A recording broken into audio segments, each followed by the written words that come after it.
Assalamualaikum warahmatullahi wabarakatuh.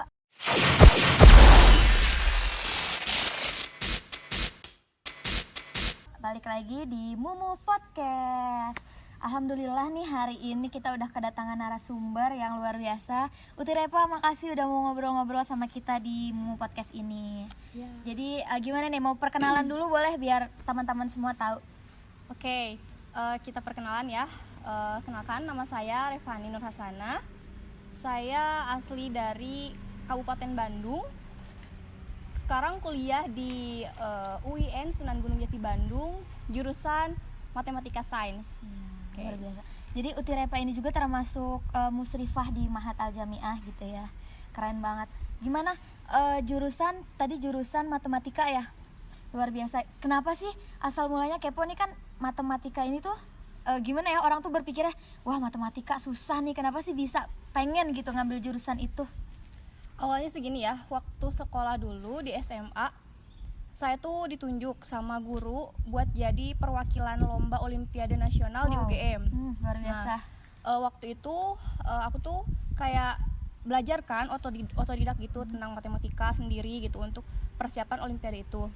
Nah pas belajar itu kok seru juga ya matematika. Terus pas lihat di UIN ada cutting juga dari sekolah itu kan, ngambil matematika, coba aja gitu. Luar biasa banget. Jadi benar gak sih matematika itu seserem itu? Pas dijalaninnya gimana tuh? Nah kalau anggapan orang sih matematika ya kayak ngapain matematika gitu, kayak belajarnya aja susah gitu kan. Tapi kalau kita ngejalanin ya, matematika itu nggak sesulit yang dibayangkan gitu, asal kitanya ada kemauan untuk belajar gitu ya.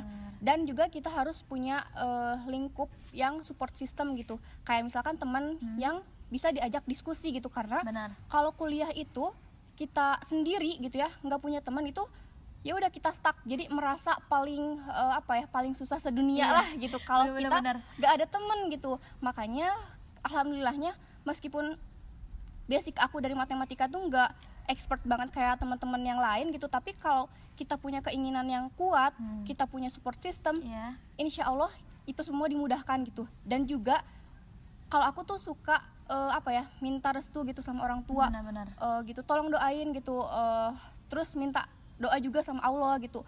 Pokoknya jangan jauh-jauh dari Allah, insya Allah semuanya dipermudah, entah itu nilai, akademik, finansial gitu ya. Walaupun susah gitu. Walaupun susah apapun itu ya pasti akan dilancarin. Betul banget. Walaupun gini kan banyak ya yang kenapa nggak mau kuliah gitu kan, walaupun ada keinginan tapi aku pengen kuliah tapi tuh kayak dana tuh gak memungkinkan gitu, orang tua tuh kayaknya nggak sanggup nih bisa kuliahin aku sampai lulus gitu. Gimana sih, padahal kan banyak banget jalan menuju Roma lah ibaratnya gitu kan, banyak banget beasiswa bahkan ya. Nah Uti Repa ini salah satu beasiswa full S1 sampai lulus, bener gak? Ya. Nah, betul boleh banget dong cerita sama teman-teman semua gimana sih bisa dapat beasiswa full S1 sampai lulus gitu. Oke, kalau tentang pendidikan ya, orang tua saya pernah bilang kalau untuk pendidikan ketika kita bersungguh-sungguh, insya Allah biaya tuh pasti ada. Asal kitanya yakin sama Allah, niatnya untuk beribadah, belajar gitu kan. Karena kan belajar juga salah satu ibadah ya. Ya kan, karena menuntut ilmu juga kan Allah memerintahkan kita untuk menuntut ilmu gitu kan. Ketika kita ingin menuntut ilmu, mana mungkin Allah akan membiarkan kita gitu kan. Ya betul banget gitu ya. Jadi kita harus percaya, kita nggak tahu rezeki dari mana. Saya gitu yang dipikirkan secara logika dari segi ekonomi dan materi tuh, kalau misalkan dipikir-pikir nggak akan mungkin gitu sanggup untuk orang tua saya membiayai saya sampai lulus gitu. Tapi takdir Allah berkata lain gitu ya. Saya alhamdulillah dapat beasiswa sampai full gitu kan. Itu suatu rezeki dari Allah yang tidak bisa kita duga gitu sebelumnya gitu. Nah itu ya. Terus kalau kuliah itu kita kan mikir gak punya uang. Kalau misalkan kalian punya keinginan yang kuat untuk kuliah, ya udah kuliah aja yang benar. Kalau misalkan jalannya tuh pasti ada dari mana aja gitu, entah itu dari beasiswa, ada orang yang mau bantu kita gitu. Pokoknya percaya aja sama rezeki dari Allah gitu. Kalau boleh tahu beasiswa apa sih sampai bisa dapat S1 sampai lulus S1 gitu, beasiswanya tuh apa sih namanya? sebenarnya mau cerita dulu deh ya. Nah, boleh. Nah, Boleh nih, kayak menarik banget ini, aduh sangat inspiratif ya. Nah, waktu semester 1-2 gini ya, aku kan kena sanksi UKT tertinggi tuh kan, karena nggak daftar ulang, waktu itu lagi ujian nasional gitu kan. Dan jadi kena sanksi UKT tertinggi, semester 1, semester 2 itu UKT sekitar 6 juta, itu berat banget gitu ya. Wow, Dibandingin lumayan ya, sama, besar itu. iya besar banget. Apalagi kan ada adik-adik gitu ya, adik-adik yang masih kuliah di pondok, terus adik yang masih SD, sedangkan bapak ya kerja hanya ya biasa karyawan gitu kan. Nah, mulai semester 3 itu aku mikir gitu ya, aku harus apa ya, cari jalan gitu untuk perubahan diri aku gitu, karena gak mau ngebebanin orang tua gitu. Nah, dari semester 2 itu kan udah mulai pandemi tuh kan. Pandemi udah Ya mulai. sedih banget kan. Nah, tapi pas pandemi itu kita dirumahkan. Nah, di rumah itu aku tuh mikir untuk apa ya, wah aku harus nih cari macam-macam lomba nih.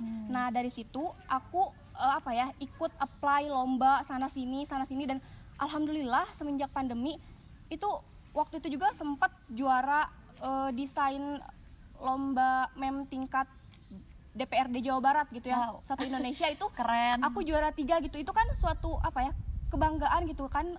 Itu dari apa ya, hikmah pandemi gitu. Nah, banyak cari-cari lomba sana sini. Nah, kan kalau beasiswa itu ketika kita ikut lomba itu apa ya, salah Membantu satu ya, salah syarat satu gitu syarat ya, gitu. membantu Penilaian gitu. ya, salah satu penilaian gitu. Nah, jadi semester 3 itu ada beasiswa Jabar Future Leader gitu kan. Nah, waktu itu aku apply, coba-coba, iseng-iseng, dan syaratnya juga kita harus menulis esai. Kebetulan aku juga udah biasa juga ya, kayak ikut lomba esai juga gitu. Terus kita nanya-nanya juga gitu ya tentang beasiswa JFLS ke Kating. Nah, alhamdulillah semester 3 itu dapat beasiswa ya, dapat beasiswa yang 1 tahun itu kurang lebih 8 juta ya. 1 tahun itu berarti semester 3 dan semester 4. Nah, waktu semester 4 otomatis kan uang yang 8 juta itu tuh kalau kita apa ya, udah dipakai lah untuk UKT di sebelumnya gitu ya, semester 3. Jadi kan uangnya tuh kayak bisa dibilang udah kurang lah ya untuk berkurang. biaya semester selanjutnya. Nah, Muter otak lagi tuh, muter gimana otak caranya lagi, ya, itu gimana caranya gitu ya. buat nutup UKT selanjutnya Iya, gitu. benar banget. Nah, tapi rencana Allah itu sangat luar biasa. Kita yang kalau menurut pikiran manusia nih ya, gak mungkin bisa aku dapat beasiswa, karena aku masih terikat di beasiswa JFLS waktu semester 4 itu. Tapi qadarullahnya waktu aku semester 3 itu kan jadi PJ metodologi penelitian ya, yang mana dosennya tuh ketua jurusan di jurusan matematika. Nah, waktu semester 4 itu ketua jurusan itu tiba-tiba WA aku tuh kan, WA kalau ada beasiswa bidik misi pengganti karena salah satu teman angkatan itu ada yang keluar. Nah, udah kayak gitu aku juga bilang, Pak, saya masih terikat dengan beasiswa JFLS ini gitu ya, apa bisa nggak ya gitu kan, karena pasti nggak bisa gitu. Nah, terus bapaknya bilang gini, coba aja dulu, rezeki nggak ada yang tahu gitu kan.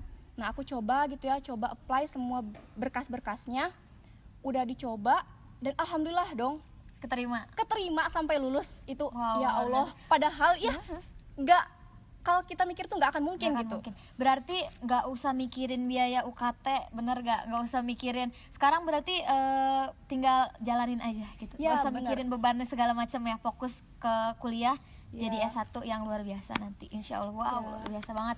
Oke, kan nih dari tadi ceritanya sangat luar biasa kan. Banyak nih, emang sih banyak beasiswa, tapi tuh kayak aku nih dari pribadi aku sendiri kayak aduh, kadang kan males nih, syaratnya ribet lah, inilah itulah, banyak ininya, bertele-telenya gitu kan. Gimana sih maksudnya menanamkan rasa semangat kita tuh kayak ayo dong, jangan males buat daftar beasiswa, buat cari-cari segala macam tuh gimana gitu. Nah, kembali lagi ya ke niat awal kita sebelum mau apply beasiswa itu. Kita kalau misalkan mau daftar, kita benar-benar mau nggak sih, kita benar-benar serius gak sih gitu mau daftar beasiswa ini. Kalau misalkan apa ya, motivasinya udah terbentuk, aku harus nih ikut beasiswa ini karena aku pengen bantu orang tua. Iya, benar. Nah, kalau kita punya niat yang kuat, insya Allah kalau sebanyak apapun syarat itu pasti gitu bisa kita lalui gitu ya. Aduh, Terus kita juga harus apa ya, cari-cari teman gitu, lingkungan kakak tingkat yang support gitu support ya, gitu ya, benar-benar. gitu. Terus ya paling kita harus punya teman untuk nanya-nanya lah gitu tentang beasiswa itu yang sebelumnya pernah dapat gitu. Ya nyari informasi gali Iya. dari orang-orang yang pernah dapat beasiswa itu gitu. Oke, mungkin ada nih yang anaknya rajin gitu ya, mau cari beasiswa tapi tuh sekali daftar nih dia nggak keterima dan udahlah kayaknya aku nggak ada rezeki di beasiswa jadi udahlah gitu, gimana? Nah, emang sih karena pendaftar beasiswa itu sangat Banyak banget ya. gitu ya. Aku udah pernah banyak banget Ih, itu banyak luar banget. biasa. Waktu tahun kemarin aja waktu daftar beasiswa JFLS yang daftar itu 35.000, yang keterima cuman 1.000. Wow. Dan itu salah satunya ada di situ aku gitu ya. Kadang itu yang bikin kita tuh kayak ya ampun ini banyak banget yang daftar, kayaknya aku nggak akan keterima deh, udah deh mendingan gak usah ikutan gitu, jadi kayak menyerah sebelum mencoba gitu. Banyak yang kan kayak gitu. Iya, jadi karena apa ya, banyak banget gitu ya. Terus kitanya juga itu tuh apa yang ngelatih mental kita untuk terus mencoba gitu. Jadi habiskan aja lah gitu jatah gagalmu. Benar, gitu. habiskan jatah gagalmu gitu selagi Ya. masih muda dan selagi masih ini ya, masih kuat nih mentalnya gitu kan, dan masih banyak kesempatan. Benar. Mungkin gimana ya kalau misalnya anak-anak muda sekarang tuh Aduh. kayak gue masih mampu, orang tua gue masih mampu nih biayain gue buat kuliah gitu kan, jadi kayak nggak usah lah gue ikutan beasiswa kayak gitu. Nah, gimana sih kayak buat ngilangin pemikiran kayak gitu dan buat nanggepin orang yang ngomong kayak gitu di depan kita yang pengen daftar beasiswa gitu? Sebenarnya kalau apa ya, mau nanggepin orang yang kayak gitu ya, kita harus ini juga sih, kayak punya rasa ingin membanggakan orang tua.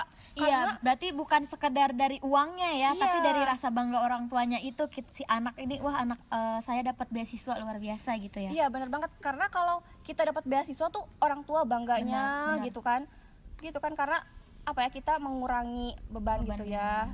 Walaupun kita orang tuanya mampu gitulah, tapi kan bukan dilihat dari sisi finansialnya mungkin ya, tapi lihat dari kayak berarti anak saya ini berprestasi loh, berarti anak saya ini mampu gitu kan. Benar luar biasa banget ya ampun pengalamannya. Terus selain beasiswa ini kan aktif juga nih di organisasi ya kan, aktif juga. Gimana sih cara bagi waktunya? Kan ada yang bilang kalau kita dapat beasiswa tuh nilai nggak boleh turun ya, apa gimana tuh cara bagi waktunya? Kalau cara bagi waktu ya belajar. Nah, kalau beasiswa itu emang nggak boleh turun ya nilainya, apalagi di bawah 3 gitu kan IP-nya tuh. Nggak boleh, nanti bisa-bisa kita langsung di blacklist gitu ya. Di blacklist, Ya, dihapus gitu. ya, Dihapus. cabut gitu ya beasiswanya ya. Nah, kalau untuk cara bagi waktunya tuh kan kita kuliah tuh nggak full seminggu gitu ya, 24 jam. Nah, di waktu kosong-kosong itu misalkan kalau kuliah sekarang kan paling cuma 3 hari atau 4 hari ya. Nah, di sela-sela waktu kosong itu misalkan Senin, Sabtu, Minggu itu, nah coba apa ya, pakai untuk belajar, baca aja 1 lembar juga nggak apa-apa gitu. Terus kalau misalkan matematika nih, banyakin latihan soal gitu ya. Terus ya yang penting itu punya teman juga, teman yang sama-sama nge-support kita gitu, yang semangat belajarnya juga supaya apa ya, nggak turun gitu kan, Supaya kalau kita lagi down ada yang nge-up gitu ya semangatnya. gitu. Terus kan organisasi juga ini ada apa ya, ada waktunya, ada timelinenya gitu. Nah, kita juga bisa menyesuaikan kalau misalkan nanti Sabtu ada rapat nih jam segini, ya udah kita ikutin gitu karena ada amanah juga kan. Nah, udah di situ kan pasti nggak akan full seharian itu tentang organisasi gitu. Jadi kita bisa pakai untuk yang lain gitu. Jadi pintar-pintar kita untuk memakai waktunya gitu. Oke nih, sekarang berarti kita mau yang paling penting ada tips and trick gimana sih supaya kita tuh keterima gitu di beasiswa. Kan ada suruh bikin esai ya, biasanya persyaratannya tuh bikin esai, terus berkas-berkas segala macam. Nah, gimana sih supaya esai persyaratan yang kita udah apply itu tuh kita punya kemungkinan besar tuh keterima gitu? Tips and tricknya bikin esai lah atau apa gitu. Nah, kalau untuk esai sendiri kan itu beda-beda ya. Esai itu ada untuk beasiswa, ada untuk apply lomba. Kalau beasiswa itu beda-beda juga, tergantung beasiswa yang menyelenggarakannya. Misalkan waktu kemarin beasiswa JFLS itu tentang nah untuk tahun pertama kalau nggak salah itu tentang pembangunan Jawa Barat. Jadi kan tentang kesehatan, tentang infrastruktur. Nah, itu tuh gimana cara ide kita untuk menuangkan di pembangunan Jawa Barat itu tahun pertama JFLS. Tapi kalau untuk tahun saya itu tentang bagaimana sih peran kita di lingkungan atau di organisasi ketika menghadapi masalah dan bagaimana cara menyelesaikannya gitu kan. Misalkan nih kayak waktu saya tuh bikin esai tentang mengajarkan, saya ngajar di tempat dekat rumah saya itu anak-anak SD ya, SD kisaran 20 orang. Nah itu tentang menghafal Quran. Saya tuh menggunakan metode master, menghafal Al-Quran semudah tersenyum. Nah itu kan suatu ide kan, Iya, benar, ide itu gagasan kayak yang gagasan luar gitu biasa, kan. ya. Nah saya menggunakan metode itu, master ya, menghafal Quran semudah tersenyum kepada anak-anak. Nah si anak-anak itu tidak perlu menghafal Quran, nggak perlu, tapi cukup mengulang misalkan 1-2 baris per hari, maksimal 40 kali ulangan gitu. Nah dengan begitu anak itu tuh tanpa disadari sudah menghafal tanpa menghafal iya. gitu. Iya, benar-benar. Jadi itu tuh menghafal Al-Quran semudah tersenyum gitu kan. Nah itu kayak ide-ide semacam itu tuh yang kayak apa ya, dibutuhin sama si beasiswa itu. Iya, itu jadi nilai plus ya, poin-poin yang dinilai tinggi gitu ya untuk beasiswa, buat dapat beasiswa ini gitu ya. Iya, jadi kayak apa ya, cara kita berpikir kritis dan menuangkan dalam bentuk esai itu, benar-benar. dalam bentuk tulisan gitu kan. Terus bagaimana sih cara menghadapi kayak anak yang umur segini, gimana sih kalau nangis, itu saya tuangkan di esai itu gitu. Jadi beda-beda tiap instansi beasiswa yang menyelenggarakan. Kalau JFLS kurang lebih seperti itu gitu. Terus untuk berkas-berkas nih, kita emang harus selektif banget ya, harus meluangkan waktu lah Nah gitu. itu dia yang luar biasanya, ini tuh banyak banget berkasnya kan, kita Iya, harus banyak banget gitu. harus rajin lah, harus sabar dan istiqomah ya, inti kuncinya gitu ya. Jadi ya kita harus meluangkan waktu bener-bener. Waktu itu juga saya nyiapin esai itu kurang lebih 1 bulan ya. 1 bulan tuh nyiapin 1 bulan? bener-bener Esai aja untuk 1 bulan? esai gitu ya. Terus Luar berkas biasa. lainnya kita siapin gitu. Terus tanya-tanya juga, apa aja nih yang mau disiapin. Nah siapin kayak untuk data pribadi, data nilai kita di kampus gitu-gitu sih. Berarti yang bisa saya tangkap nih, usaha tidak akan mengkhianati hasil, benar Iya, gak sih? Iya, benar kalau banget kita itu. mau dapat hasil yang luar biasa itu usahanya harus pol.